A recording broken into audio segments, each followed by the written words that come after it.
Welcome.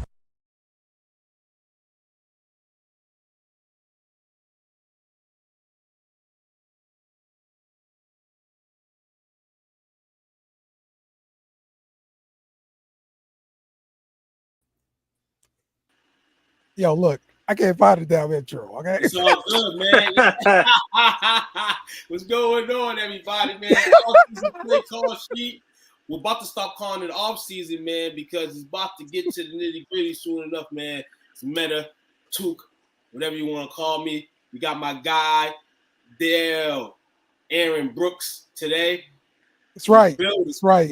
AB, it's probably like the second best quarterback in Saints history, but a lot of Saints fans don't want to admit it because they don't like Aaron Brooks for some reason. But it is what it is. I can care less about the Saints, but I'm gonna be real. That jersey back in the early 2000s was probably the number one selling jersey in the stores and in the streets. Well, more in the streets, because I seen a lot of people with Aaron Brooks jerseys. Shout out to TJ Maxx. We got my guy, Jake, in the building. You see, I told you he got a tan. You see the color on the screen. What's going on, my guy? Hey, not too much. Just been enjoying my day. Your boy's on vacation. I've been doing the rest and relaxation. Had a great weekend. I'll have to start this week off great with you fellas. And you're telling me the Aaron Brooks jersey, and they don't like him down there, but they absolutely love Arch Manning through all those terrible years? That's just crazy. Oh, yeah, man. Like, that's real deal. Like, you talk about Aaron Brooks to some people, man, it's a polarizing issue. Some people just totally they go back to when he threw an interception. He'll have like a little smirk on his face or whatever, and people are like, he don't care, or whatever. And so that's why they hate him. That's what some Saints fans are like, bro. So they don't look at the stats, like, because the man was really good, and I wish he would have had a stretch with Sean Payton, but Payton got rid of him. So. Right. Oh, man. Like, share, subscribe, man. STWF TV, man. YouTube. You see Dale, his emblem up there, BS and Bit Media. Tap in as well, man. All over social media platforms, man. Shout out to everybody that tunes in, either tonight, before time, after time, man. Come through, roll with us, man. Like I said earlier, the play call sheet off-season edition. About to get into business because NFL season is creeping along us, man. Training camps, about to start. It is about to get crazy. Yeah, man. I'm just getting everything tweeted out and shared. Yes, sir. Do your thing. That's what we usually do out here. I try to give you on the slide. I don't know if people be seeing me sometimes, but let me down trying to give shares. And hey, everybody that's on tonight, give a share out. If you can tonight. Share is free. Just let everybody know. 15 announcement from STWF. Support is free. Exactly. We'll support you if you support us. And also, too, press that free button, then, we have to go our separate ways, and that's understandable. But we going to do us like y'all do y'all. Hey, Took, don't announcement tonight. Took, don't forget the number one rule, too. Sharing's caring. Sharing is caring, man. Give us a hug today, man, as we hitting the midpoint of July, and we getting rolling, man. So let's get it popping, man. What's in the world of NFL, man? So, listen, we got a really good show for you guys. We got a lot to cover, a lot of different stories and everything like that. So, I think we should probably just get started with our top story and the one that's on our cover. So, let me get to that site there and get to sharing. So, man, support your team too. You know what I'm saying? You got a team, if you're new on here, man, rep your team, man. That's what we do. Rep your team. If you see it across the screen and we don't like them, we're going to talk about them. If we don't like them, of course, but if we like them, we're going to talk about them too. But most of the time, we definitely rep the Saints over here. Yes, you know how that is. Saint Nation, Patriot Nation, Cowboy Nation. You can toss that up in the salad, make it whatever you want. But we here out here, man. We here loud and proudly, not only every Monday, just about every day doing our thing. Absolutely. And trust me, I will never hate on you for being a Jets fan, but I will make fun of you. So our top story is Jacoby Jones passes away at home at the age of 40. If you remember him from the NFL, this is one of the big plays in the Super Bowl, 70-yard touchdown bomb.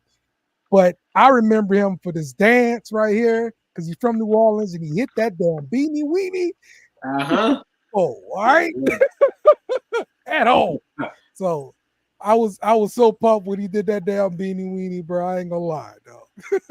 Oh yeah. Yes, sir, man. First off, condolences go out to him and his family as well.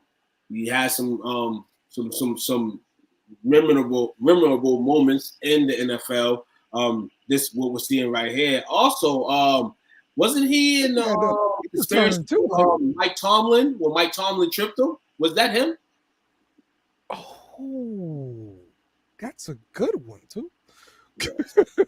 And while we get to that, because I believe I'm not lying in that sense. For him, this play, even if it was just this and all, this is what, and I love this game for this reason, because people can be remembered. A lot of football players are remembered more than a lot of sports, I feel. But it's memorable things like this that can turn you from a 1 to a million to a 1 in 10, in anyone's opinion.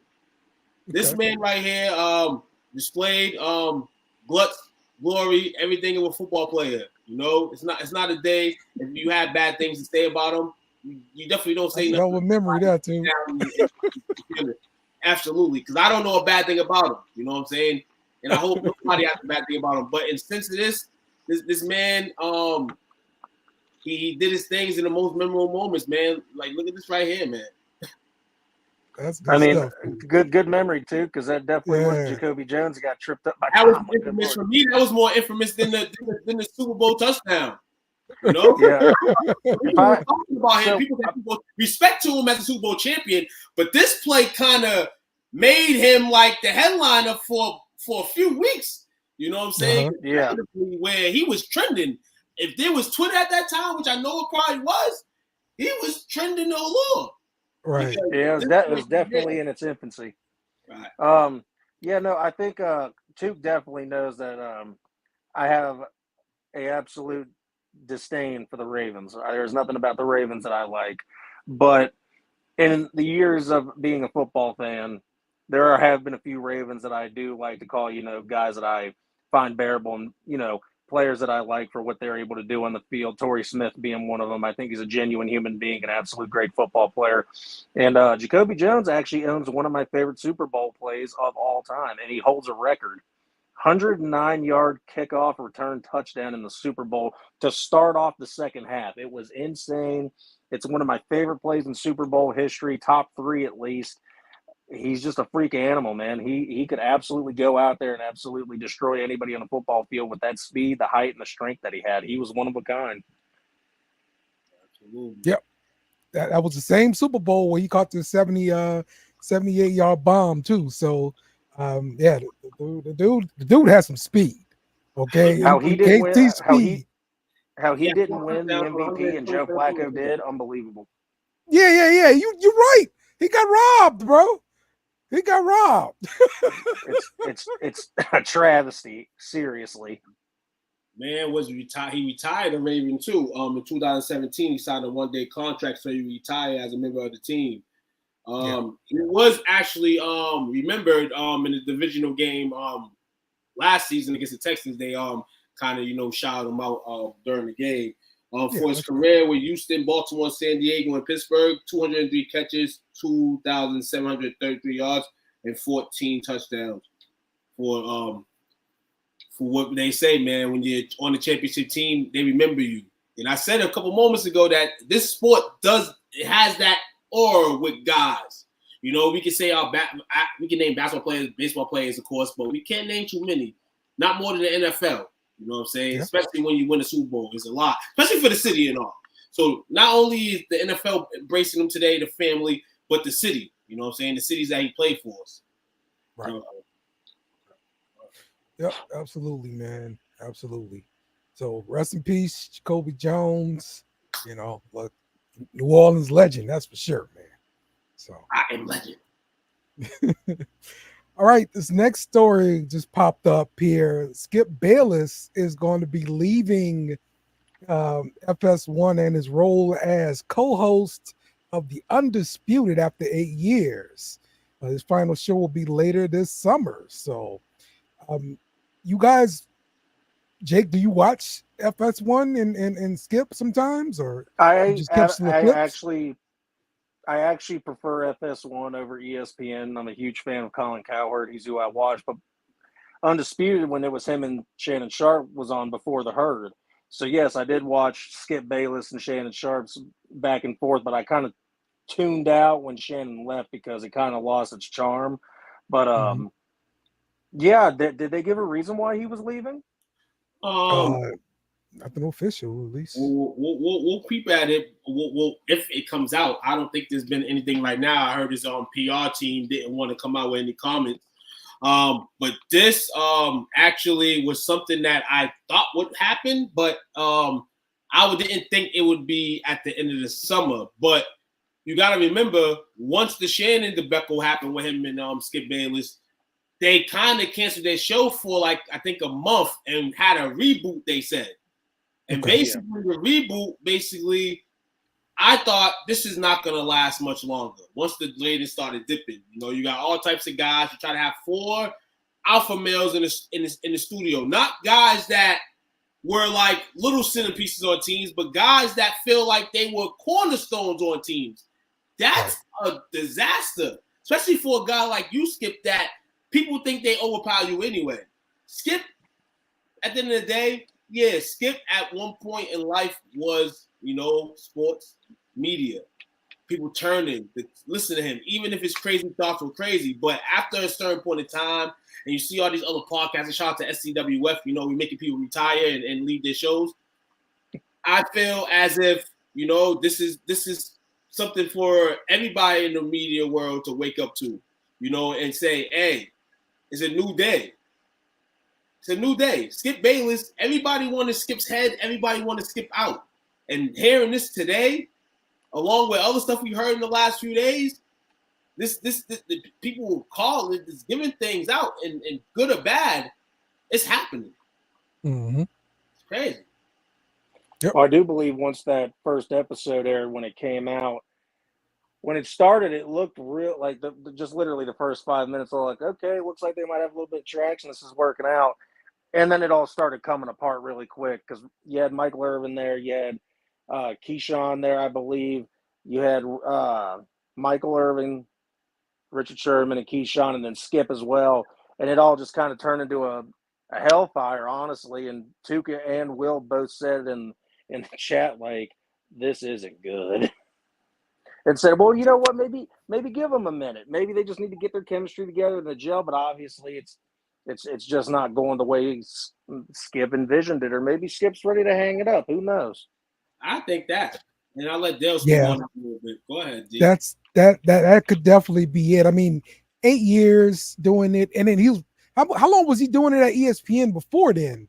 He was doing it at ESPN for a grip. Of course, I said he left ESPN in 2015. Yeah. I'm gonna get that. I'm gonna get that here. How long did he? So let's just say he was doing ESPN for 8 years. I mean, that's 16 years doing the same thing. I mean, yeah, you could do something else for sure. You'd be up for a new challenge or whatever, man. So it's not out the ordinary, but I guess you kind of look at the contract, right? Is he walking away from money? Because probably not. I think he's walking away from money. I think he's going to be probably all good on that side. I think he didn't renew anything at all. I don't think this is even a money issue right now. I just think this is truly the game throw and skip out. You see all these hot podcasters. Us. Yeah. You see guys like Cam and Mace. You see, Gilbert Arenas, Draymond Greens. You see, the Paul Georges. You see the Kelseys. Throw football terms in there. You see the Pivot. You see other podcasters that are dominating these shows. You know what I'm saying? And Skip has already been a guy that people wanted him off the air. Even when him and Shannon was at it, you know what I'm saying? That kind of was like, that's the end of it. That's the end of it when people was kind of like, yeah, Skip is nothing. Shannon Sharp left you. You know what I'm saying? That was your last straw, and he's living that life right now. He tried. He tried. He tried to reboot it. Take some time off, and it takes people sometimes to deal with reality. In the worst way. And Skip in FS1 and Undisputed is feeling that reality right now.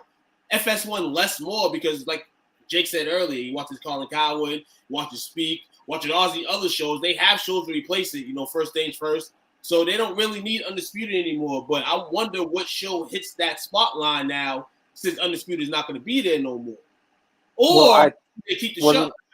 I was about to say, wasn't Skip the only one leaving? The show's still going to run.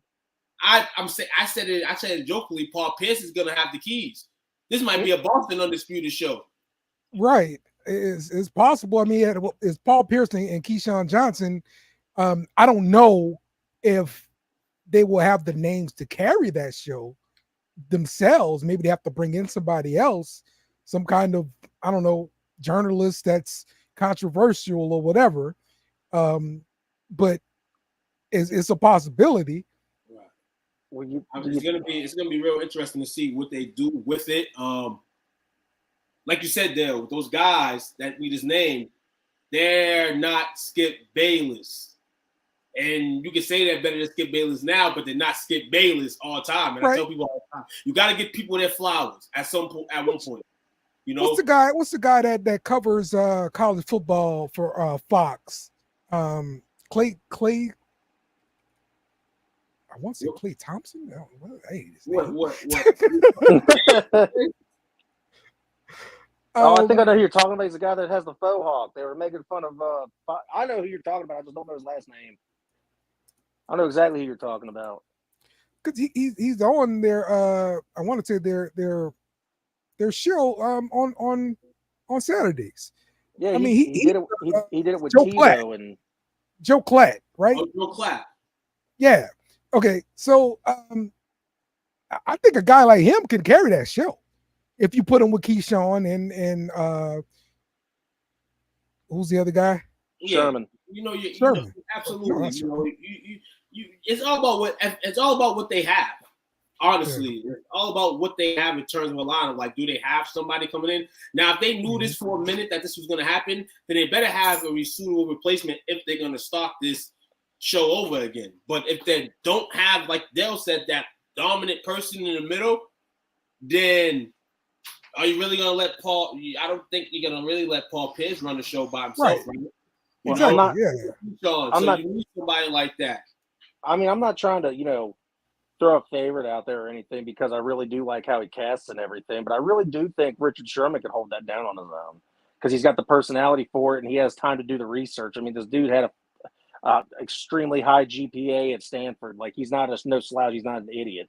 I think he could do perfectly fine. Yeah, but I feel like with what he's done, and people, forgive and sometimes forget, but when you put somebody in a high statue like that type of stuff that he's done off the field kind of brings back and it comes back on your resume. And then it kind of scares people off to kind of want to put you in that top spot. Podcasts is okay because it's a podcast. Anybody, they say that they can do it. Not able to do it, but can do it. It's not hard to, get on. But at the same time, I don't think they'll put Richard in that position. Yeah. Aren't they going head to head with First Take too? Huh? Yes, they are. They are. Yeah, they're going head to head for First Take. So First Take dominated. Sherman, First Take Pierce, and Shannon Sharp did with NWO. Shannon Sharp turned on FS1. You know what I'm saying? And went to ESPN. This was Hulk Hogan. Right. The Indies for him was NFL Network. Yeah. You know what I'm saying? Whatever Hulk did in the day. And then it went to Hulk being at FS1, holding it down. I'm a real FS1-amanian. And then you end up with Stephen A. and Marley, and you start taglining people with paint spray. It's ridiculous. Yeah, they got to compete, man. So I did want to throw this. I did want to throw this one last thing in there about Skip as well. Is that I don't feel like he really tried his best to get with the times either, because you had from both sides on ESPN and FS1. So Stephen A. has his own thing with the Stephen A. show.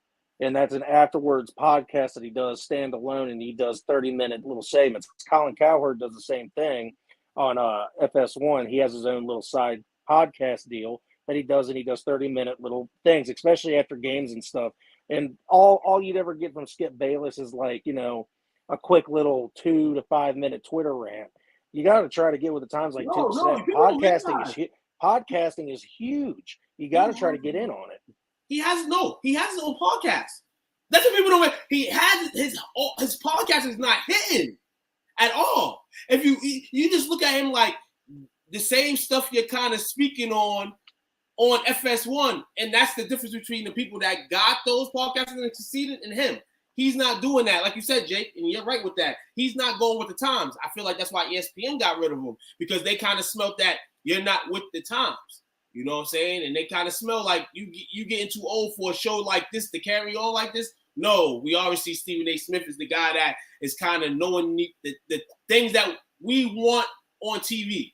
You know what I'm saying? Skip is kind of not, man. But in all, man, it's gonna be a blow to teams that he doesn't like in the NFL, because it was funny hearing him rant around people he didn't like. Yep. He is Coach, shout out to you, man, first off, being here tonight. Skip stinks and is a buffoon, definitely is, and it was his time, man. But hey, once upon a time, man, it was said in that he was there. He was one of the guys, man. He was one of the guys. And he ended up turned himself into a real personality, and at the end of the day, love him or hate him. Love him or hate Skip. One thing that people who say media ain't supposed to do is piss you off. Supposed to be happy with what people say. No! You can't be happy all the time. You ain't gonna make everybody happy all the time, and you're not gonna make the same people happy twice. Probably not. And that's what Skip delivered. You know what I'm saying? So you don't gotta be Skip Bayless, but there's gonna be some guys in this world that are Skip Bayless. We see it right now. We see a bunch of them. No matter what color you are, skin color, you can break it down, whatever the case is. At the end of the day, this man, at the end of the day, he didn't get fired. He walked off. He left on his own terms. Yeah, and by the way, Coach just made my night. He gave the greatest adjective ever, a buffoon. Buffoon, man. Shout out to my man, Coach, man. Cowboy Nation, baby. Yep. All right, our next topic, NCAA football is out now. Go and get it. And we already have somebody who has gone and got it. Jake, tell us all about it. This game is fantastic. They literally put in so much effort for this. You can see all the sights, sounds. I'm right here from Cincinnati, and I played a game with the Bearcats at Nippert Stadium. They caught every bit of building and everything in Clifton. I'm like, I know right where that building's at. I could walk to it right now if I wanted to. The sights, the sounds, the gameplay. They brought back the old spin and juke moves. The crowd, that pulse right there. You see that stadium pulse up there in the top right that they were just showing? That plays a huge factor into the game. But you won't be able to see plays sometimes. You got to be able to adjust and be able to find the receiver. Sometimes you can't get the ball high because you can't hear. I mean, they've literally put every bit of, I think they put 3 to 5 years of work into this game to make this perfect for people that wanted this game back for that long and that bad. And it was well worth the wait. It's been 10 years since we've had one. And this is, it's been a treat. I've been playing it since it released at 4:00, and it's amazing. Oh, man, listen here, man. It is back. It is here. And it's here before the goddamn NFL, man. Hey, listen. And they did right. And Jake talked about it on the pregame. Both Madden and college football being as a duo, because they knew where the numbers were going to be at if they try to sell these individually with each other. And I'll be damned if anybody goes into a store and buys these games individually. But let's talk about college football. Yes, it's back after all these years. All the different things you can do in this game. I know they still got it in this game. We don't got to go through them. But everything that you experienced as a young child, young teenager playing this game, and now the new era gets to experience what we experienced in a bit better graphics. Obviously, it's a G4 world. You get everything full depth in the game. I'm going to grab it, but I said earlier, $100 off the top. I don't want that one, though. I don't want it. You No, know, it's kind of game, sense to buy both of them, but at the same time, I'm gonna be playing college football all day. bro. This game made me not want to buy Madden because I did the bundle pack. I dropped $150 for the both of them so I could get the deluxe versions. I got Madden waiting in the wing, but it's like, do I even want Madden now? Because my times, and by the way, that was my brother that was talking shit in there. What's up, Joey? But yeah, no, we're the game's insane. Every stadium has their own unique thing. Every team that is in this, which is every team in the Division One, everything looks to the part. They went to each stadium and caught the sounds. They had sound guys there, picked up every little nook and cranny that they could. So your experience that you're getting is legit. It's full. I can't talk enough about it. How similar is it to Madden? It's as far not. as the That's the thing. gameplay? It's different. Okay. It's completely different. You gotta be very careful with how you use your quarterback, how you use your defensive lineman, because these guys can get wore out. There's this new system that they have in there that's a full blown fatigue system. If you let your quarterback get hit in the sternum too much, or you take a hit from the left side and it knocks your throwing or your non-throwing arm out of whack, you can really slow down your quarterback's production. If he gets more hurt throughout the game and he's more tired, he won't be able to make as precise of passes. Same thing with your receivers taking big hits; they'll drop balls. Hold on, Jake. We could just go bounce down this comment right here. I don't know if you even talked about it, but your brother over here saying you terrible. Yeah, I saw it. Dale threw it up for me so that I could see it. So, and all, man, you have the game, and I hope you have fun playing it. It's and you mentioned that it's not like Madden because there's different things in terms of, saying the fatigue of players and things like that. I think it's smart for them to do that because you can put that in a game like Madden where now it's the pros and now you get that at an ultra max to actually make Madden a little bit better. Now, this game's going to come out yearly now. People are going to be spending their money on it. Or are they? And another thing I want to ask about this video game technology world is that they're going to make games, like we said, next year and the year after. But with all this, input and lineups and all that stuff, did you really have to do that? Or you just keep making the game yearly? What's the strategy if you was a person that was making these games? Like an NCAA football, for instance. Yearly. Like, in terms of, like, when are they going to get to the mediation that you can say there's obviously there's new players, new recruits coming in every year. Are they going to reach a point in video games where you can actively do that and where, like, or is this a market prey to just spend $100 every year? You know what the thing is that give you a certain amount of money to get that type of thing. I believe that the technology is there for there to be a single disc, or instead of putting the number at the end of it for the year, that they can have a singular game. And in order to update it to the next roster and get the new set of, players in for the next year that you want, or the new whatever's, when the year's up and you can stop updating the rosters and whatnot, you can pay a $20 fee and everyone's going to do it. And you can have everything re-uploaded and do a mass update for the thing.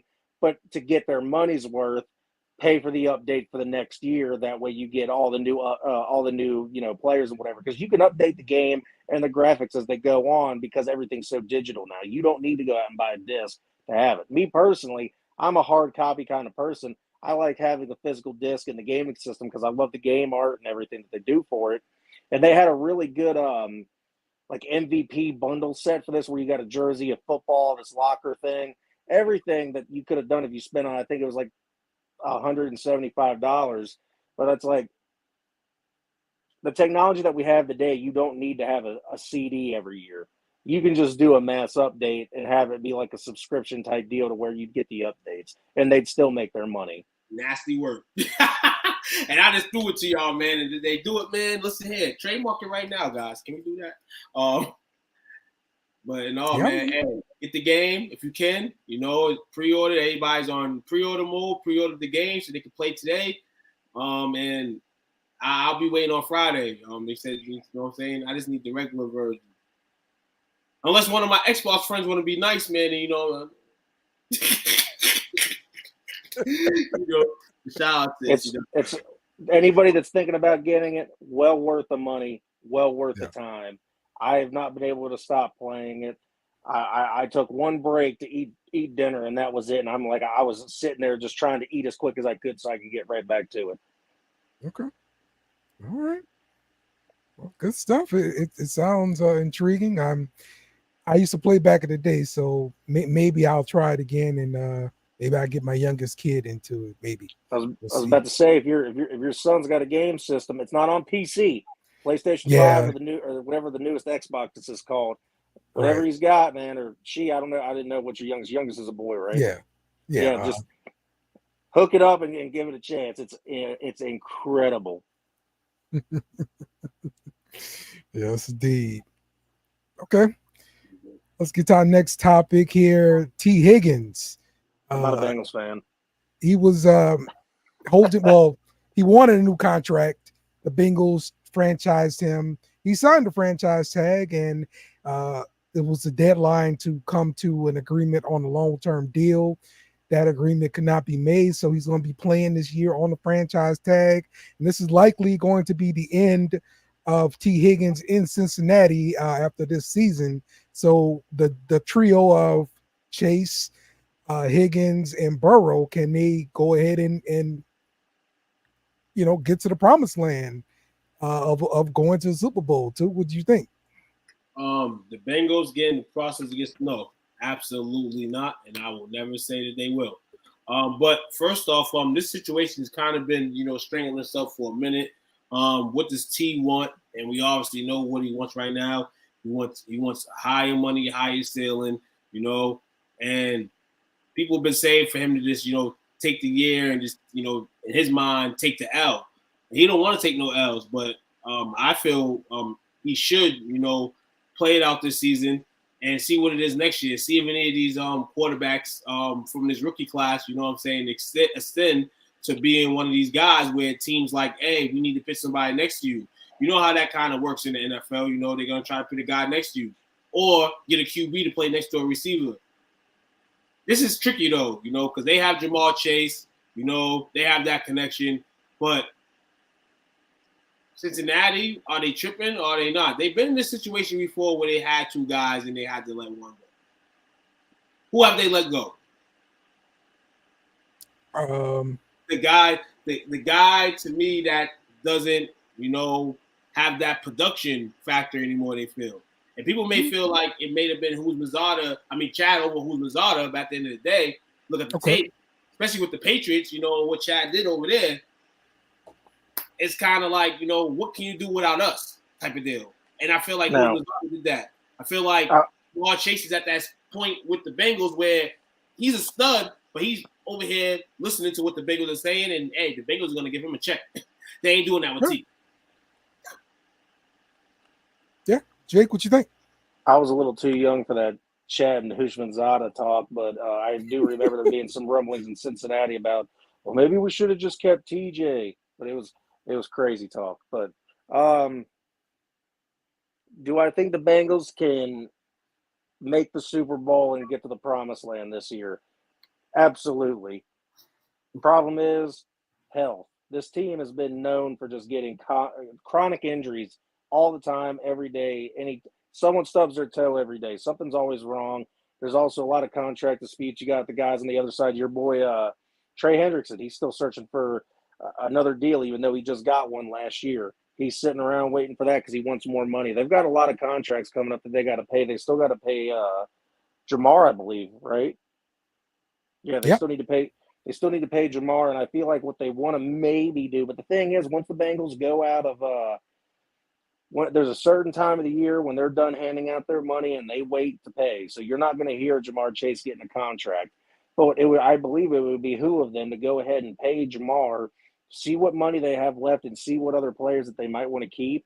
And if they can hit those contracts, or they say no, they might have the money to keep T around in the long run. But it all depends because they can keep this offense together and keep a decent offensive line, and then draft young and keep doing a recycling of the defense like most offenses or most teams in the NFL do nowadays because it's all about high-powered offense. Have a defense out there to try to stop them and get stops, but it's not as important as having a high-powered offense. So I think that they should try their best to try to keep them all together. But Mike Brown doesn't like opening up his wallet very often, except for unless you've got this ultimate star power, which in my opinion T does. But he's got Jamar and he's got Joe. He doesn't care. He let Joe Mixon go this year. Doesn't matter his age. He was still productive.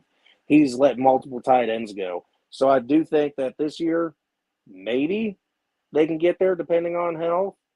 But this is definitely going to be T. Higgins last year. I don't see him resigning. Yeah, I agree. I kind of think this is like the all-in thing. The fact that they chose to franchise him and not just let him test the market.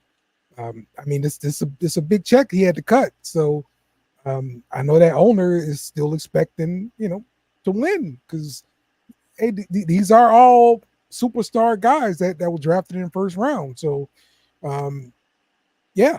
So that's what they're expecting. They're expecting big things from him. So I am shocked, and I will tip my hat to T. Higgins because most people that get this kind of a tag or doesn't get a contract offer, they hold out. T doesn't want to. He wants to have his last fun year with Burrow before he goes out because they came into the league together. Joe Burrow was the first overall pick, and with the Bengals' second pick in the draft in the second round, they picked up T. Higgins. So they've been together their entire NFL career, and I think he wants to go out one more time with Burrow instead of, just sit back for money because he knows he's going to get his contract money next year. Well, the way he's going to see it this year is that Joe Burrow going to be hugging Jamar Chase every play, but not him. It'll be interesting, that's for sure. Yes, it will, definitely, man. Whoa. That like recently, this week, Netflix series called Receivers debuted, and this covers basically wide receivers and tight ends in the league. So it covers Justin Jefferson, Devontae Adams, George Kittle, Deebo Samuel, and it's somebody else I'm forgetting. Amon-Ra St. Brown. They're covering all of these guys throughout the last year, the season, right? So you get to see them for the game.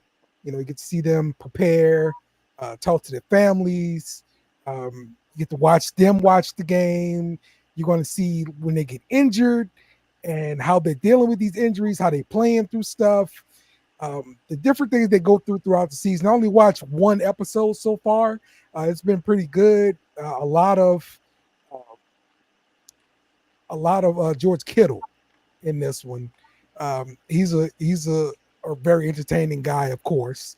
So I like being able to see these guys, without the helmet on, man, and just kind of get to know them a little bit, man. So are you interested in watching this? Yeah. I am. Well, Jake, you go first, bro.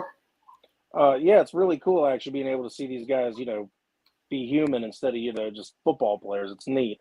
And George Kittle being one of my favorite, tight ends in the league. Yeah, Tooks has seen me talk high about him, calling him the best tight end in the league, even though knowing Travis Kelce's there. But what do we all know about George Kittle? This man's a huge WWE fan. So it's just always cool seeing him around. And I will say this much. Yes, I am interested in watching it. I will probably try to get a Netflix subscription here, even though it's expensive, and check it out. And I will say they have a way better lineup of players than the quarterback series did. Yeah, because this is the thing, too. It hits money. It hits money now, and it's been hitting money for a long time in terms of just, like, the way they perceive themselves anyway. Tight ends are getting into that mode.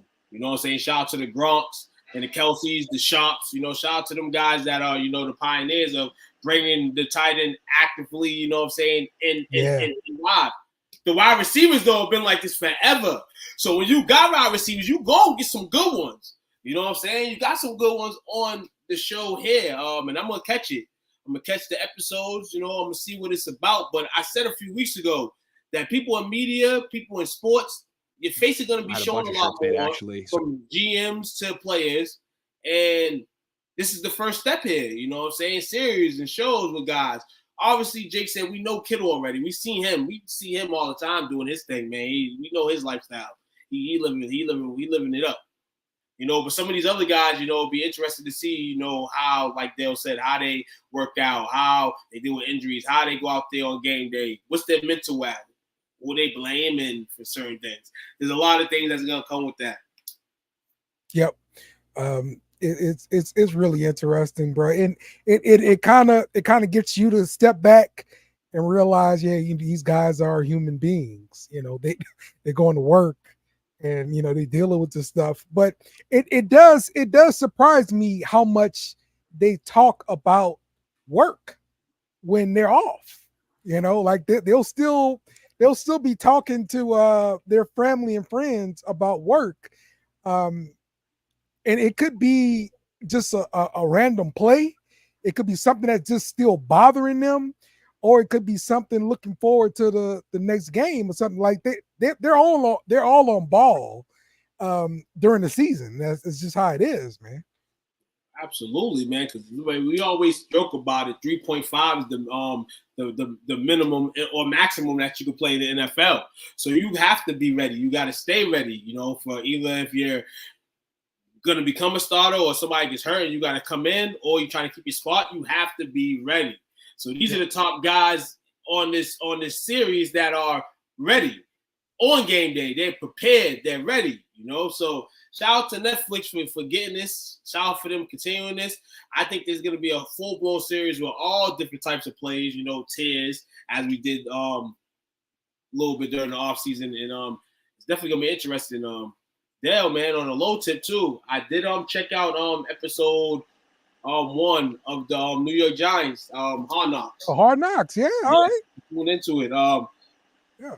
Fucking Giants and being the Giants, man. I was looking at them and what they were doing. I'm sitting here like, dude, kind of like you already down to Saquon off the rip. You basically let everybody know from the first 7 minutes that you was not letting wasn't bringing Saquon back. You're basically in sorry mode without saying it, and I don't know how that draws TV ratings, but good luck, HBO. I don't think this is the team to do it with, but you got to have a team based on the criteria. And that's kind of how I took the first episode. You've seen a lot of people in there chatting about guys that you're just looking at. You ain't even trying to go get them. You're just like, this time you're rebuilding for real. Because that's what you've been doing for the last years. They always pick the bootiest teams to do Hard Knocks on. I don't get it.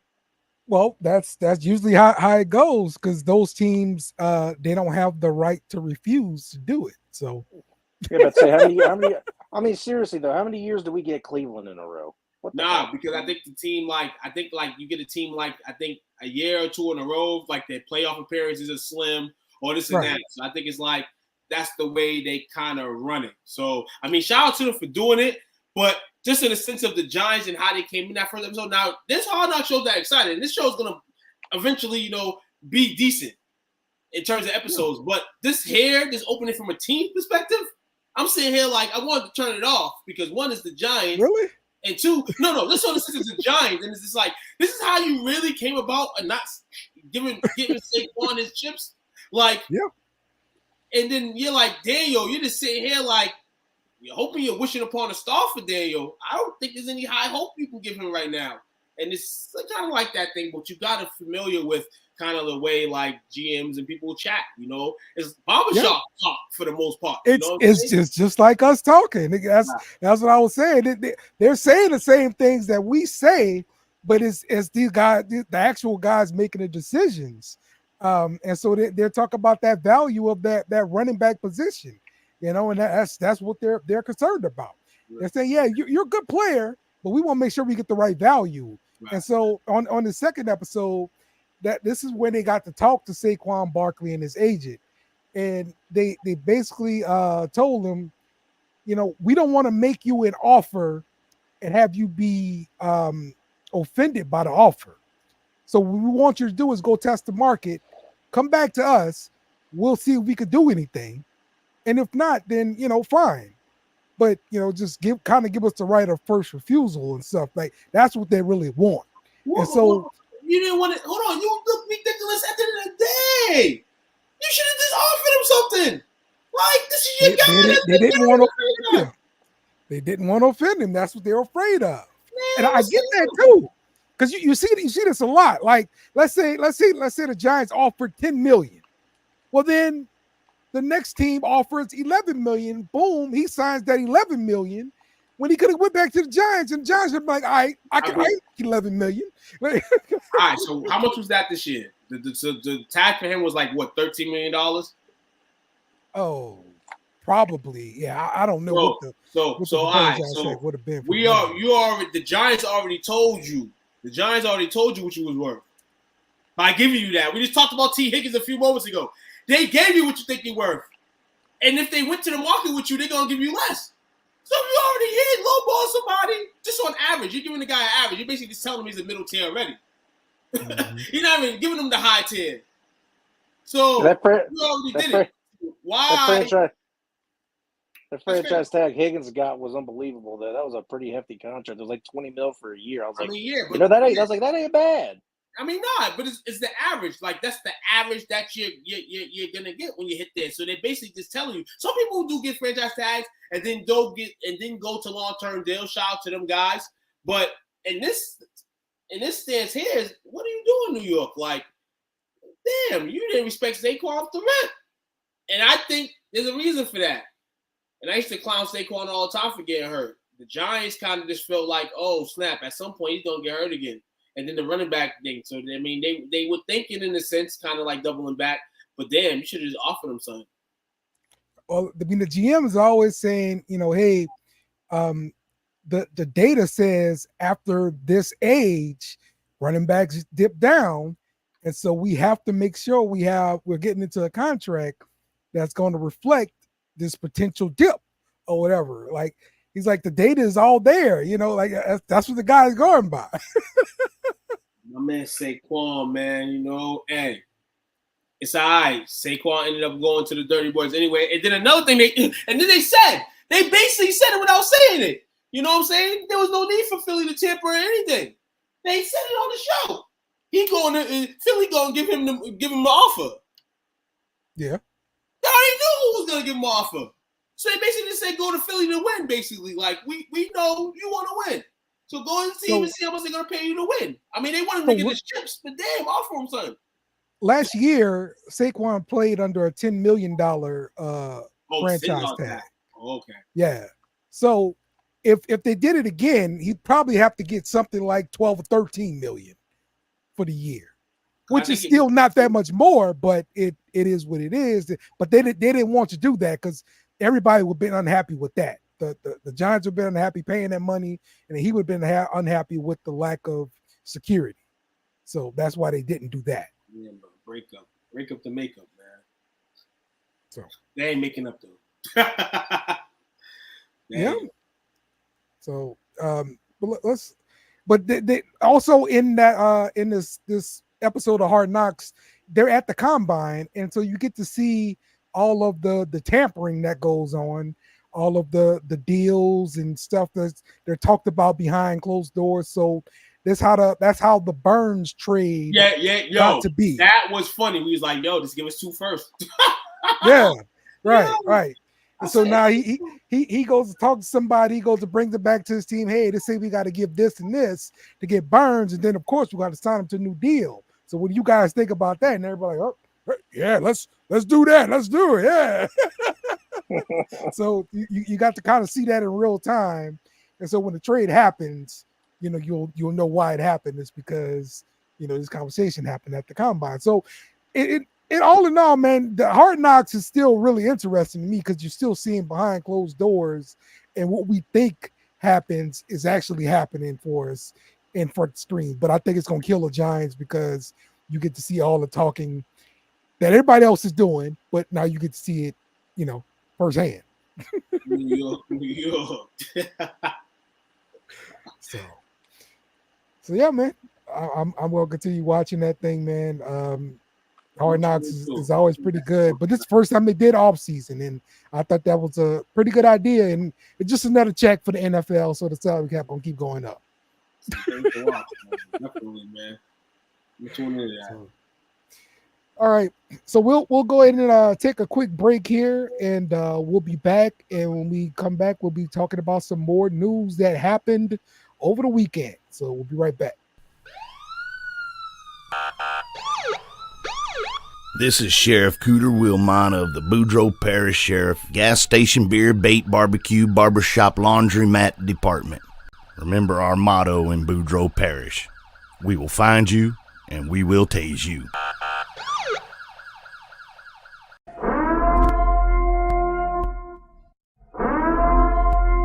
This is an emergency message.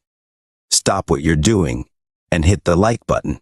Also comment and subscribe. Thank you. We now return you to your program. We're back with the play call sheet. So this seems to be a yearly tradition here. What we got is this guy right here getting arrested once again. All right, this is Jordan Addison of the Minnesota Vikings. Last year he got arrested for speeding, and this year he gets arrested for a DUI. So I remember last year when the news broke, you were already thinking about drafting him in fantasy early on, but then that happened, and I was like, scratch him off the board because I can't be taking this stuff. And now this happens the second year in a row. He's definitely gonna face some kind of suspension coming up. Who knows how long it's gonna be or when the suspension is gonna come down, but it's coming. Listen, Jake, what you think?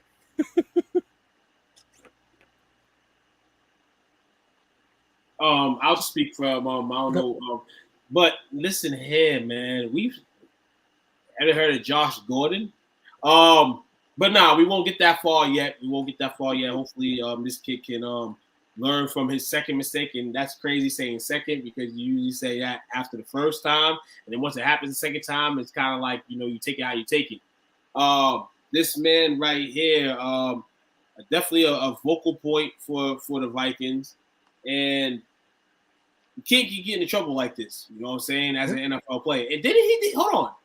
They didn't give him no cash. They didn't give him no extra money, did they? No, he's a second year player. He's a year player. All right, now that's more the argument. Now you don't want to mess up your paper. You don't want them shortchanging you for stuff like this. Well, especially by year 4, you gotta figure that crap out because that's when you get the 5th year extension as a first round pick. Right. And if you don't get that 5th year extension, you going down to make $5 or $6 million a year as a wide receiver. Yes, and this situation here, obviously people don't know what went on with Addison. He was arrested on Friday near Los Angeles International Airport, suspicion of driving under the influence. The Highway Patrol of California said Sunday night, in Los Angeles, officers found a white Rolls Royce blocking the lane of I-105 westbound to Sepulveda Boulevard northbound. The driver, later identified as Addison, was asleep behind the wheel, according to a report. DUI investigation led to Addison's arrest at 11:36 p.m. He was released on custody at 1:36 a.m. on Saturday. Police have not made Addison's blood alcohol content public, but the legal limit in California is a 0.08. Okay. Chances are, Dale said earlier, he's probably going to face a suspension. I think he's over exceeded that limit.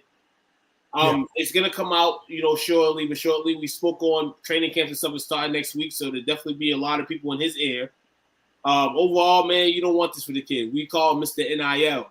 You don't want to end up being Mr. NIL, not in the league, not in league. So you don't want to be that way. We just talked about 3.5. You don't want to be that man. And we know you're not going to be that man. But in this case right here, you don't want to get shortchanged on your cheddar.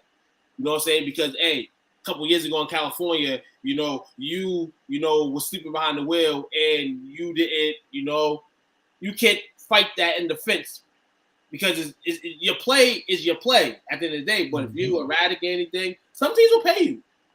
Some teams won't. And I want to get into a comment real quick before I end my rant. Jesse, shout out to my guy Jesse. He said in a comment, because I posted this earlier in the group. He said, if he's asleep and the car is stopped, is he driving? I quoted to him. I said, he's in the whip though. I agree with you. You're saying that, but we know he don't sleep in his car.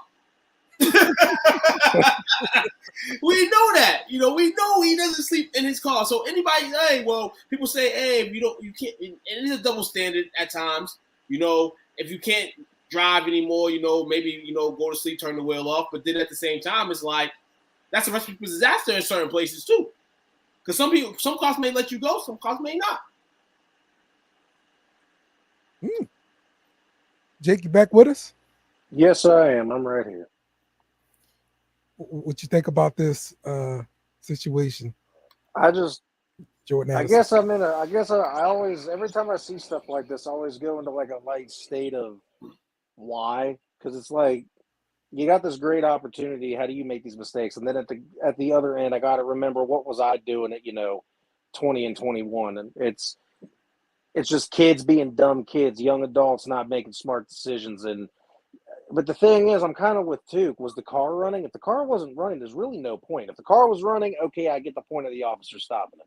But man, I don't know. It's kind of like what you said, Dale. It's time to get your shit together. You're in year 2. You made the same mistake you did year 1. You need that 5th-year option. You need to just keep a clean slate. Let this be your last slap on the wrist. Understand there's things called Uber that you can take. You got family and friends near you, I'm sure. Maybe not family, but definitely friends because you're up in that area maybe. I'm like, but make wiser choices. There's a lot better things. If you can drink, get in a car and start a car, you can get on your phone and call an Uber. Yeah. And what they don't understand, well, I guess they're gonna understand now though, is once you get suspended, like all of your guarantees in your contract go away. And it becomes a year by year thing. And the teams love that because it's cheaper on the old cap and everything, and cheaper on their pocketbook. So you definitely mess with your paper. Jefferson has got that bread too. That's crazy that this happened. Because now, if that is to happen, that is crazy, man. That is wild. Yeah. The deal with Justin Jefferson, they're saying like his ex, he tried to get his ex to have an abortion, and it turns out this baby is his. No, this brings it all. And my man went back to California where he played football at. My man's from Maryland. Now, I know you trained in California during the summer, but that tells it all now. That tells it all. Jordan, you was not sleeping in your car. Well, you was, but the reason why you were sleeping in your car was because you might have had too much USC.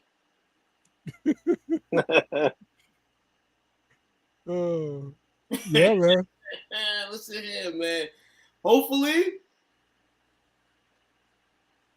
the Vikings, put a slap on the wrist on them. Maybe not, but this case, man, like you said, a suspension.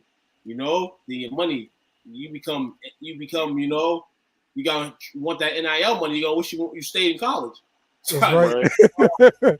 Yeah, I don't think Justin Jefferson is gonna have any kind of suspension or penalty or anything like that. So I think he's just gonna look like a horrible person because you try to get this lady to have an abortion and it's your kid. That's up.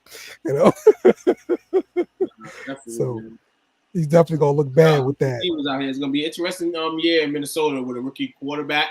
Let's see how this goes, man. You already got your guys that's supposed to be the heads of the locker room. You know what I'm saying? Well, not Jefferson. I'm talking about Addison. You got one of your top guys in your locker room, you know what I'm saying, acting up on the interstate. So stay in your state. That's Minnesota. That's where you should be.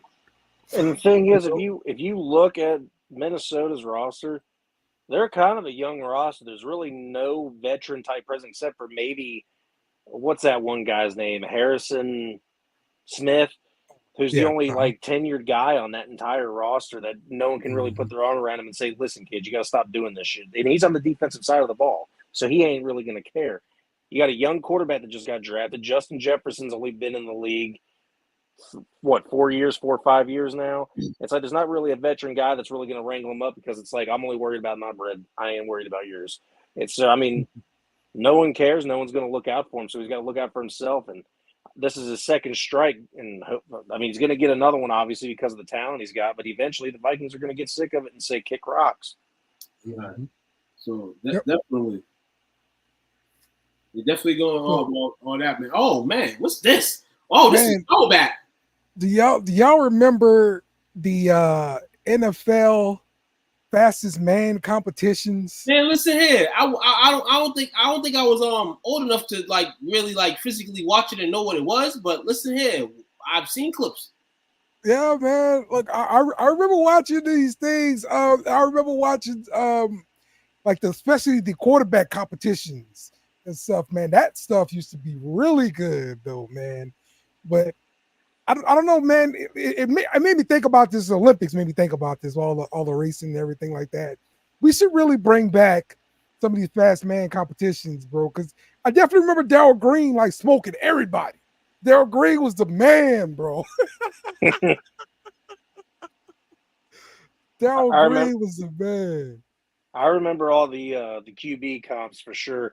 I remember seeing them. I remember seeing like the last one because I was too young, but I remember seeing the last one that was like a true skills full blown comp with like how far they could throw the ball and whatnot. But other than Right. that, I've only seen highlights, and it's because I wanted to go back and see the what were the quarterbacks of my time back when they were like rookies and stuff such. Yeah, Man, man. listen, this is dope, and if they bring this back, this would be dope. This is where football is nowadays. This is where sports is nowadays. The competition. You know what I'm saying? Why not bring competitive stuff like that back, like things like the Pro Bowl?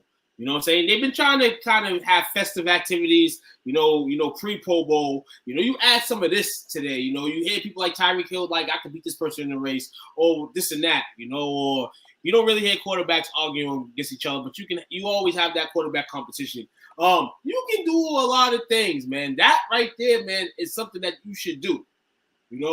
That's fire. A race. I mean, what's the chances of somebody hurting themselves in a race? Maybe, probably 1 to 10%. But I mean, that's in any course of You can sport. have insurance. If you carry insurance at the same time, so Yes. yeah, go out there, and race, man. Go Yes. race, man. Yes. That's all you gotta do is get Let's insurance. bring back the lifting competition with the old linemen, man. Yeah. Lifting, all that stuff. Exactly. Yeah, man. Listen here, they get paid all this goddamn money. Shit, show something. Yes. That's another revenue stream. I mean, on the football field and being a football player, but Yeah. at the same time, It's another revenue stream, man. Let's do it. Mm-hmm. All right. So let's wrap things up with a little college football. SEC Media Days happened today. And first up to the podium was this guy, Brian Kelly, for your fighting LSU Tigers. It's always good getting to see SEC Media Days start up because football is right around the corner. He's excited about his team, of course, and Brian Kelly has been able to put up back-to-back 10-win seasons.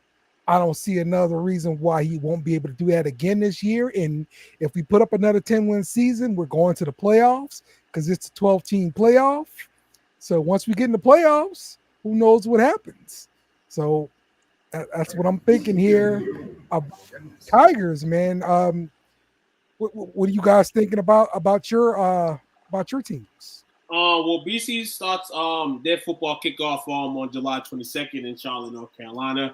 I feel really good about my team this year, especially since they changed coaches, and I'm gonna carry Bill O'Brien's name until I can't carry it no more because it's probably the biggest move we've made in so much time. But shout out to those guys that keep getting drafted from BC. I mean, it's college, man. Somebody got to be good at all of them. Quarterback Thomas Canales. Defensive end Donovan Ikaro, and offensive lineman Drew Kendall. Guys, I'm looking forward to this year. We're definitely gonna have to do a lot of good things. I think this is an ACC where the things could be done. You got a couple of teams that snuck into the division. Let's see how they challenge us. But I mentioned last week, BC beat SMU. And I know that these are the powerhouse. This is the type of powerhouse we talk about moving to the ACC. Oh, yeah. If that's a powerhouse right there, then why BC can't be a powerhouse? So I'm excited for BC. And they'll take along the podium on July 24th with the likes of Duke, Louisville, Miami, and Wake Forest, man. We need to change a lot of the things that we did last year. But I think we could do it. There you go. I just love the fact I'm seeing Tuke actually root for a Boston team. That shit's crazy to me. That's the only Boston team I root for. You want to know why? 10 seconds. Why? We all know I was raised in the project, roaches and rats. But the community center that I went to, BC athletes will come monthly to help with the food drives. So I've seen the likes of people that became stars from hockey teams, the baseball teams, the basketball teams, the football teams. You know what I'm saying? I got to see the likes of Matt Ryan, Troy Bells, alumni from BC come to help the community out. The Celtics wasn't helping the community out. The Patriots wasn't helping the community out. Red Sox wasn't helping the community out. Our community, So at the same time, I shared that heart for BC, going to games, being able to do that, you know what I'm saying, and then giving back, and I've learned nowadays that, people got to have a tax write-off. But, hey, that tax write-off was the right way towards the hood. So at the same time, I ain't mad at them for that. That's the reason he got it. That's the entire reason he got it. You should know this. The Patriots aren't in Boston; they're in Foxborough. Come on. No, man. I mean, but Boston teams rep them, man, and those tickets are. I know. I'm just messing with you. No, but no, man. This year is gonna be hit with reality a little bit, where ticket sales are not too crazy. So I hope that fans, super fans, still go to the games, and I hope that new fans can go enjoy a football game at Foxborough. Tom Brady's not here no more. Belichick's not here no more. You got Robert Kraft, but he's going to be the only one selling tickets. He don't play on the field. So people are going to enjoy those games more because they can be able to enjoy them and go at an affordable price. So that's the young prospect that they like. And I'm going to say one more thing, man, John. Sorry, Jake. I'm talking crazy tonight, man. But you're good, man. Go for it. Love for it. You're having fun. Charles Barkley, and the NBA, I'm going to go offside note real quick. They're bringing all their games to streaming platforms. And Charles Barkley says, well, you're taking away from the fan. You know what I'm saying? Because fans, you don't have regular TV, you want to watch these games. But you over here want to have games on all these streaming platforms that you have people pay subscriptions to. So in all, you know what I'm saying, you're doing that. And you already did that with the game and cost of tickets. You already did that. That's why these players get paid the way they get paid. So, yeah, man, that's about it. Yeah. Another tax on fans. You're right. So, Jake, you want to touch on Ohio State? Absolutely. I cannot wait for this year. I think we are one of the outright favorites to win the whole thing. I know Tuke and everybody, actually, I think just about everybody loves giving me shit about my team because not a single one other Ohio State fan here. And that's it's only against Michigan, bro. It's only against Michigan. And this is only why, Jake, because Ohio State busting their behinds for so long. And that was the case, man. It's always some type of love for Ohio State. The only thing why I kind of go crazy is their quarterbacks, but their quarterbacks, the last two guys that came out, have kind of, trended up. So therefore, we can't really talk right now. Yeah, I'll take it. Right. But Dale, as you know, hey, Tuke, even everybody knows a little TNA reference, how we feel about us Ohio's. It's Ohio versus everything. Good old Sammy Callahan shout out. I think the only thing that anybody's got in question for us this year is the same thing they had in question for us last year, which is our quarterback. But I love that we got Will Howard from Kansas State. I think he's a baller. I think he does well in the throwing. And if he doesn't do well, we got two top-rated quarterbacks that are freshmen and Julian Sayin, who transferred from Alabama last year, and he's going to be a monster. We also have Aaron Nolan waiting in the wings. He's going to be very good. And then we got a running quarterback in Devin Brown, who I think can do everything. But, we got Emeka Ibuka coming, who's going to be a top 5 pick. Jeremiah Smith, I think his name is, who was the best wide receiver in his class. And you can't go wrong with our defense. We have the best rated defense in college right now, and it's because of everybody that we had return. We only had to replace one player, and we also were able to get Caleb Downs from Alabama, who is the best safety in the entire league. So I understand how great and how good of a powerhouse Georgia is, but I still believe we are the outright favorites to win the entire thing this year. And the only challenging game that I see us having this year is our third or fourth game of the season against Oregon. If we can get by them, we might finish with the number 1 seed overall. But I absolutely love this team. I think this team is I love Ohio State, but I love this year's team a lot. It's been a while since I've actually walked into a season and said, this could be the team, and this team's got everything you need. Big Ten champions? Absolutely. Yeah, we start this year with a game on September 2nd. We go down to Florida State, I believe, to play Florida State, who was I believe number 13 in 12. number 12 in the land entering here. That's not going to tell our whole season, but it's kind of going to tell us if we're ready to try to win a division or not. You know, you're playing the best of the best in the division. So hopefully BC can cover the points for me, but in reality, I hope they win. So there you go, man. And let's go. The way Florida beat LSU last year, I gotta be scared. I gotta be scared. Yeah. Florida State beat us 2 years in a row in the opening game. This year we got USC coming to. No, I'm sorry. We're going to Vegas. I'll play that game in Vegas. Nice. So Nice. should be a good game to start off the season. I want to see maybe 3-4 games in. We got UCLA too. So look, we ain't ducking nobody. You know us, man. We got some good games over here. We got some real tough games this year, man. We got an SEC matchup against Missouri on our schedule. Michigan State. I mean, Michigan State's not Michigan State for real, but that's the game that people will be going to at Alumni Stadium. See a Big Ten team come in there in the building. Western Kentucky, Virginia Tech. We got Louisville, Syracuse, SMU, the rematch. You know what I'm saying? In Dallas, Texas, though. So you might be a little advanced for SMU there. Then we finish the season out against North Carolina and Pittsburgh. So it's not a cupcake in the sense of cupcakes, but hey, you got to generate some wins, man. I don't care about going to a bowl game. The goal is in the next 5 years to get to one of these bowl games that you get paid extra guap for and be on primetime TV at 8 o'clock at night. That's 6 wins for a bowl game now. Come on now. I mean, no, we don't want that type of win. We want 8-9. We Okay. 8-9, possibly 10. We're trying to hope for last week of the season we can try to get an ACC, championship game appearance. We want that. Hopefully, Dale too doesn't want no little sister. He doesn't want no little sister at the poor bowl. We scared hot, a team that's probably like Division 1A or something like that.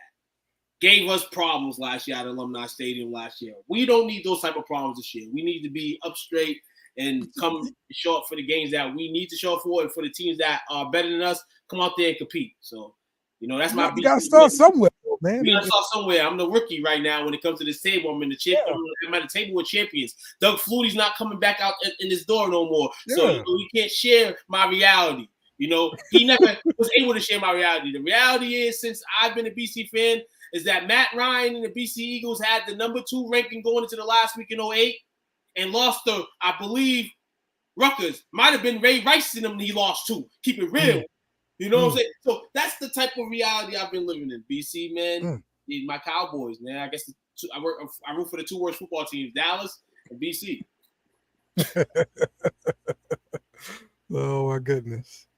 Well, we're going to see what's going to happen this year with college football. We're going to be bringing back the SEC Pub pretty soon. And we're going to be talking a bunch more college football. And, it's going to be nice, man. It's going to be nice. So, all right, man. We're going to wrap this thing up, man. You guys got anything else before we get out of here? Man, shout out to everybody tuning in tonight, man. Appreciate everybody. We're hitting the last few weeks of this fabulous season that we've been throwing out to you guys. New season starts July 29th. We'll add some new lovable things into the show.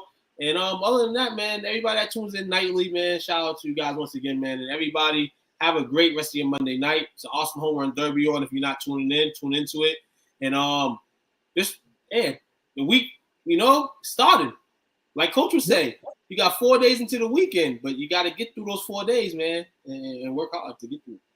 Yeah, gotta get through it, man. Jake? Shout out to everybody, including my brother who showed up tonight. My brother was over playing the game with me and said, "You guys got a podcast tonight?" I was like, "Oh, absolutely, man. I'm going to be on. Hop on." He walked home, hopped right on like he said he would. So shout out to you for showing up. Shout out Coach Lee. Shout out Unc, Will, all you guys, and shout out everyone that tuned in tonight. That's right. That's right. That's right. Yep. Appreciate everybody for joining us. And we'll be back next week We out. Took, take us out. Baby. Find this podcast and others on STWF TV, the podcasting network, wherever